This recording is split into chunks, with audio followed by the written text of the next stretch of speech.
The smuggling of fentanyl has been a primary justification for the ramping up of border security by the Trump administration. It's been cited as a reason for extreme tariffs imposed on Mexico to the south and even Canada to the north. Tariffs on China, along with a threat of further sanctions, were imposed partly because of what the Trump administration says is that country's role in providing precursors for the manufacture of the opiate. All this, though, but a precursor to an unprecedented executive order by the U.S. Commander-in-Chief. No bomb does what this is doing. 200 to 300,000 people die every year that we know of.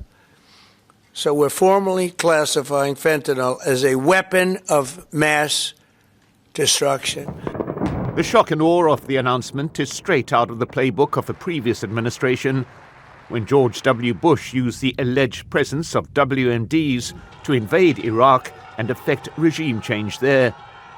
There's an obvious parallel to current events, with more than 80 people killed in U.S. strikes off the coast of Venezuela, and Trump officials talking openly about the possibility of regime change in that country.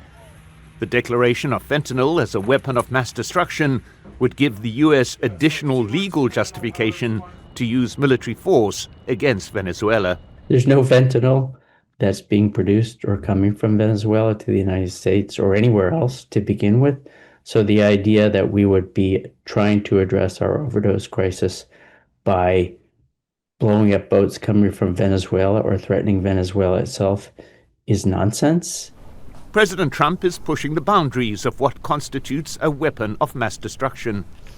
The Department of Homeland Security has a formal definition. A weapon of mass destruction is a nuclear, radiological, chemical, biological, or other device that is intended to harm a large number of people. To include an opiate in this definition is a clear signal that the gloves are off, thrown away with traditional international limitations on legal military action across borders. Mike Hanna, Al Jazeera, at the White House. Don't miss out, get the full picture. Subscribe to Al Jazeera for reliable news and expert insights. Like, share, stay ahead.